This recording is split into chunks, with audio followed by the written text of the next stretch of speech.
portions of this program are brought to you by Bailey's Custom Flooring. Treat your home or business to a makeover today with Bailey Custom Flooring, a proven contractor of commercial and residential coverings. Bailey Custom Flooring, locally owned and operated by Bill Bailey, offering floor covering sales and installation.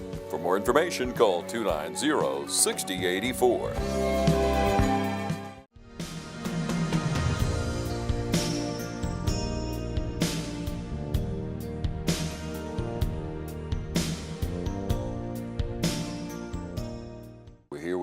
With Larry Waldrep. Many of you know him from the community from years and years of service. Welcome to you, Larry. It's good to be here, Ron. Yeah. Well, we want to talk to you a little bit about how Alzheimer's has affected your life. And, you know, being such a servant throughout our community through the years, Larry, you've given a lot. Now you're a pastor. I guess you'd say you're retired. I am semi-retired. I'm retired from the school system. Catch everybody up on what's been going on with you, Larry. Okay. Well, we are enjoying retirement, and we do pastor a small country church in Cadwell, Pine Grove Assembly of God, and we enjoy that. We enjoy getting out in the community and visiting folks and doing hospital ministry and elderly folks ministry, which is our age, I guess, now. Yeah. But we're just enjoying life now that we're out of the school system. Yeah. They just sneak up on us. It does. It really does. You think you're doing senior ministry, and lo and behold, you're in it. You are the senior, yeah, right? You are the senior, but you've always given a lot. Everyone that knows you, Larry, knows how kind-hearted you are and how much you've always done and tried to always do the right thing. And you know, there's quite a bit of I guess comfort and in doing that throughout life and making the right choice. It's not always easy, is it, Larry?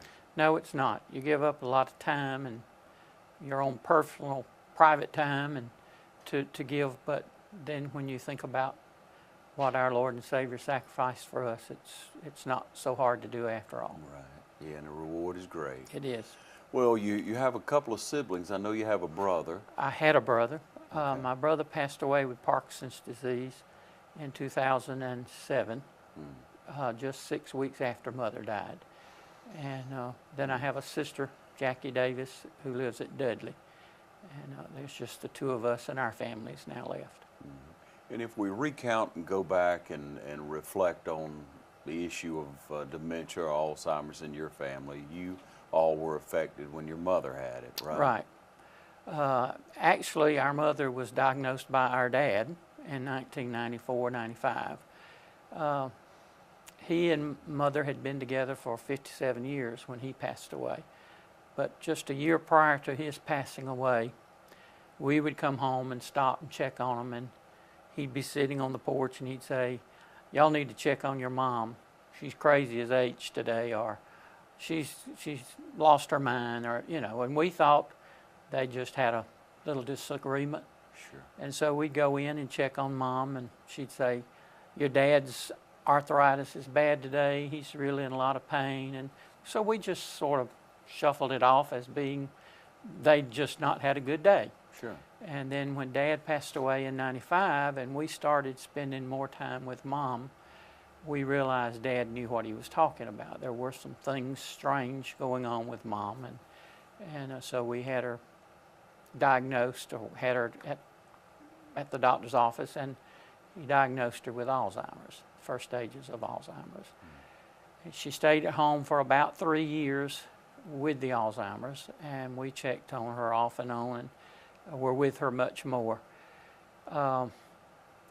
We had sitters to come in and stay with her, and we'd pay them on Friday, and she'd fire them and tell them not to come back, and we'd have to get with them and say, "Come on anyway." And she thought they were eating all her groceries and spending all her money, and so it was kind of rough during the first stages. Mama got to the point that she started talking to people and leaving notes on the fence posts for people, and we'd ask her why she'd leave those notes, and she'd say, "Oh, there's people walking through the woods going to church at night for revival, and I just want them to know they can come across my yard. They don't have to walk through the woods." And we'd go at night to check on her, make sure she was in and everything was okay. And one night I went and she was out in the woods, and she was carrying on a conversation with nobody. And I says, Mama, who are you talking to? And she says, that lady right there, don't you see that lady? And I said, no, ma'am, I don't. And she says, well, there's a lady there, and she's on her way to church. They were always on their way to church for revival. And so we carried her in. At first, we argued with her. We would try to convince her that she was wrong, and that we found out was not the thing to do. The best advice I could give anyone is you go along with them. You play along with their game. You don't get them agitated. You try to help them understand that, yeah, Mama, that's real to you, and, you know, if you see that, fine. Yeah. Then she started seeing horses come across the garden. They'd come running across the garden, come to the edge of the yard, and then all of a sudden they'd turn into angels and fly over the house. And she says, well, I'm not afraid of them because I know that there are angels watching over me at night. And she did lots of little things like that were frightening to us because we were afraid she was going to get hurt. And one day, a group of ladies from town, Dexter, drove by, and she was laying in the yard. They thought she had had a stroke or fallen and gotten hurt.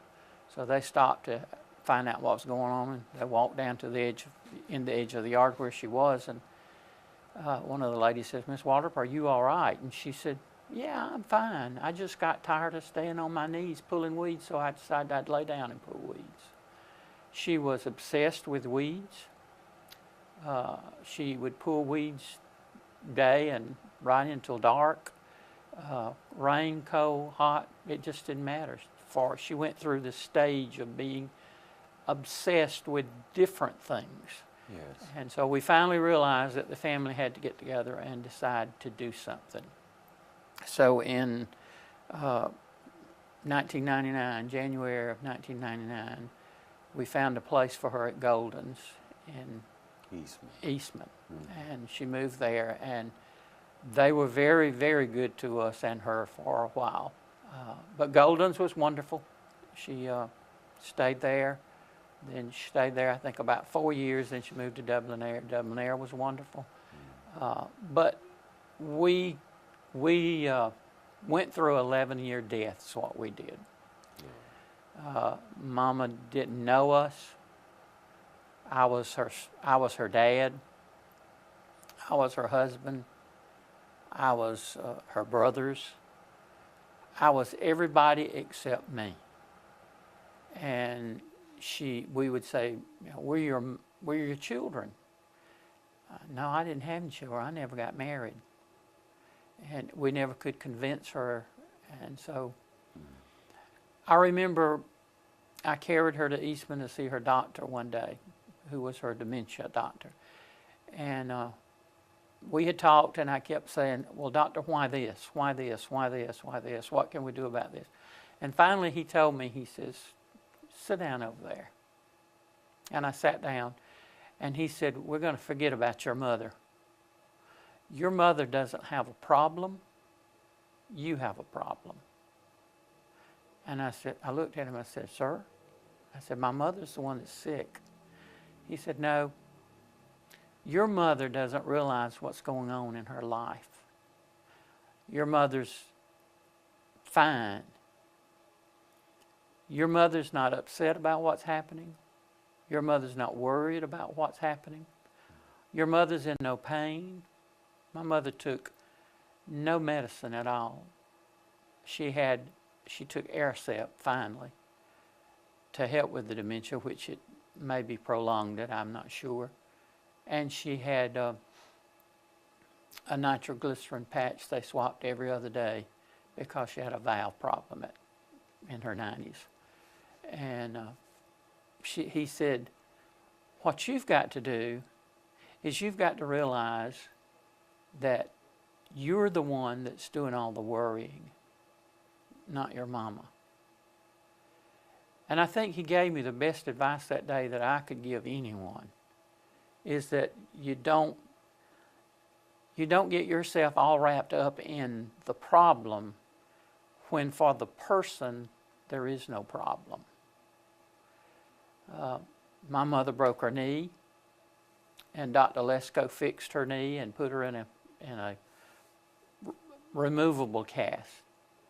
And he says you can use duct tape and you can use a little small rope. You can do anything you want to keep that little cast on her leg, but you're not going to keep it on her leg. He says because she doesn't feel pain. That part of her brain is already gone. And he said, he says, do what you think you need to do for your convenience and your care. Yes. But as far as her, don't worry about it. So we fought with her a week about keeping the cast on. We finally realized she's not in pain. She's getting up and walking. And so the earlier a family member can realize that even though their loved one changes, that loved one doesn't realize they're going through these changes. My brother and sister and I had such a hard time understanding why Mama, who was a very fixie lady, she always, even though she was going to the yard to work, she was always matched up and she was always fixed up. Her face was fixed, her hair was fixed. And after she got Alzheimer's, she didn't care how she looked. She didn't care if her top didn't match her bottoms. She didn't care if her hair was combed or not combed. Sure. And that was one of the things that kind of upset us. And the doctor gave me some good advice when he told me, it's really worrying you and not worrying her. Yes. So stop worrying. But it, just... That's difficult to do, though. It is As a family member, it's difficult to let that go. You want things to be in a proper perspective, but they don't care. They don't care because they don't know that things are wrong. Yeah. I remember reading the Notebook and then watching the movie The Notebook. Yes. And I remember telling my wife, I says, Merle, that movie is not real for our situation. Mama never realized she had Alzheimer's. Mama never realized she had anything wrong with her. Whereas in the movie, this lady would have flashbacks and realize things were going on and things were wrong. Mama never knew that. Every case is different. Every case is different, exactly. You can't look at anyone else's case and say this is what's going to happen, other than that your loved ones are going to go through these stages of change. And they won't happen exactly alike. They won't happen at the same time, but your loved one will go through some of these changes that will be like other people's changes. Like, my mother was never a violent person, but she got where she would be violent with us. I remember carrying her to the doctor one day, and before I could get her out of the car, she'd balled up her fist and was just beating me up. I put her in the wheelchair, and I got her in to see the doctor, and we got in his office, and she started beating him up. I said, Mama, don't hit the doctor. That man's not my doctor. That was just her response. And he calmed me down, and he said, I understand. Don't worry about this. But that soon passed. Then she went through a time where she never used filthy language. But then she went through a time where she did use filthy language. And that wasn't my mother, And I think most families do go through these changes that they don't understand. And they need to seek help. They need to realize that there's no disgrace in seeking help. And we'll be back in a moment with more with Larry Waldrep. Companion care. The independence of those you love. It's important. Companion Care Senior Services helps those important to you maintain independence longer. Caring for those you love. Personal, professional care, all from the comfort of home. With care plans available from 4 to 24 hours a day, we can meet your needs. Find out how. Local, loving, in-home care for your loved ones. Call us today. Smalley's Animal Hospital has been a leader in animal care in the Dublin-Lawrence area for over 60 years. Dr. Jim Hobby, Peggy Hobby, and Michelle Hubbard are waiting to serve you today. The friendly and knowledgeable staff can help you with your pet no matter how big or how small. Smalley's Animal Hospital can even take care of farm animals. Smalley's Animal Hospital, 600 East Jackson Street in Dublin. Call today for an appointment, 478-272-2933. Smalley's Animal Hospital, mending God's creatures, great and small. Again, we're talking with Larry Waldrep, and we're talking about his personal issues and dealings with the dementia with his mom, with Alzheimer's. And you know, Larry, you bring up the great point that your mom was still going strong physically, but you know, mentally she had the issue of dementia, of Alzheimer's. You know, there are cases that I can remember of people with so much strength and ability to do physically, yet for some reason a caregiver would want to stifle that or control it in some way. You can't do that. There's nothing wrong with the body. No. She no. could pull weeds all day long and outwork a lot of people. Right. Mother was physically strong right to the very end. She got where she couldn't communicate verbally with us, but she could get up and get in her wheelchair, and she would go all over the nursing home, Dublin Air. She could wheel herself all over that home. Yeah. She'd go visit various people in the nursing home. It was always strange to us that if we went to her room to find her and she wasn't there, we'd ask the nurse, well, do you have any idea where Mom is? Well, she's down in Miss So-and-so's room, or she's probably in the back because she likes to go to the back. We didn't try to stop her. In fact, we told them we didn't want any restraints at all. Right. Because that was, in our thinking, that was her pleasure, was moving about the home. Even though she couldn't talk to the patients she went to see, she could sit in their room and look at them, and we would ask them, is she bothering you? And sometimes they'd say yes, and if they said yes, we'd take Mama and move her out of their room and move her somewhere else. Sure. Most of the time they said, no, we enjoy her coming. But up until the last week, they would get her up and put her in her chair, and she would push herself all over that nursing home.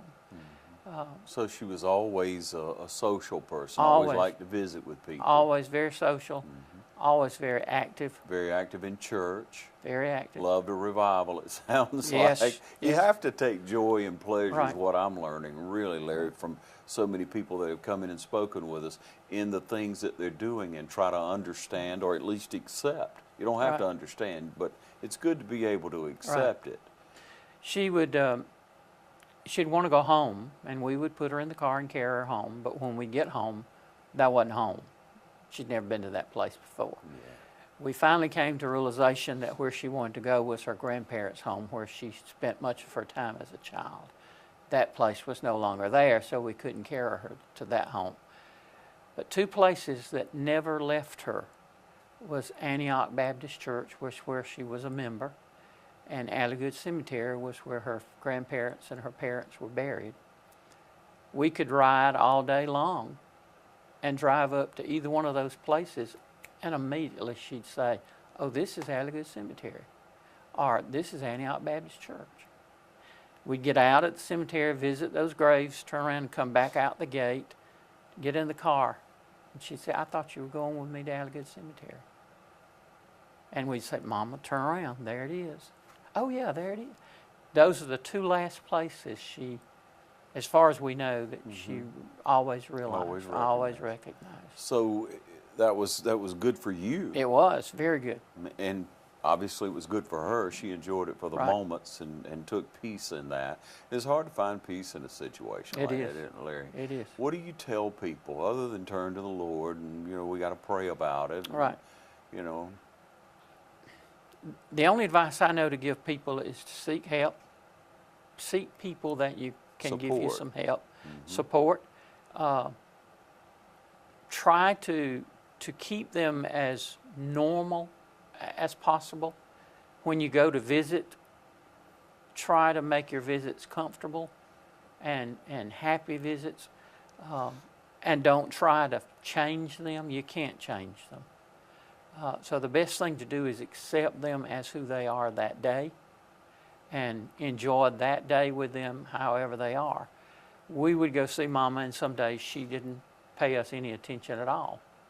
And so we would just sit in our room and maybe read or look at TV. And many times she'd take her wheelchair and roll off and leave us there, and we would stay until we straighten up the room or something, and then we'd say, well, we've had a visit with Mama today, that's her day. Yes. But we didn't try to change her. We didn't go chasing off down the hall and say, you've got to come back to the room and sit with us.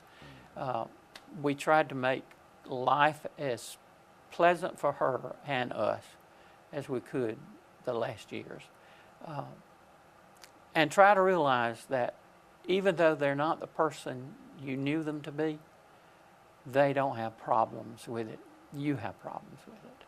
And the quicker you can accept it and the quicker you can realize it's still my loved one, they don't look like my loved one, but they're still my loved one, the better you'll be.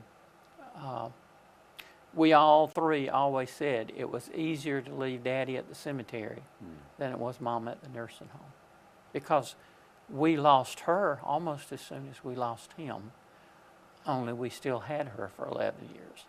And it was, though it's difficult, you can make it together. And especially if you're a family, you got to stay together as a family. You need to stay on the same page as a family. You may not be reading the same paragraph all the time, but try to stay together as a family and stay in agreement with the family. We've seen families that this kind of situation can tear apart, but thank goodness our family stayed together and we worked through it together. We had many family meetings and we talk it out, but when we left, we were always on the same page. And I think that's important for families. That's good advice. That's a common thread. And many things that caregivers, once they get to the other side of caring, they see things that were positive that they could do as far as not interrupting routine, Right. being positive to that person, being light as they can about it. In other words, when the things happens, you just kind of roll with the flow. Right. And then, as you say, stay on the same page as a family. Communicate it, because it's difficult, and one person's viewpoint on what to do with Mom or Dad or whomever is different than the others. Right. But you have to come to some kind of resolution Yes, you on have it. to come to an agreement, give and take till you get where you can go together.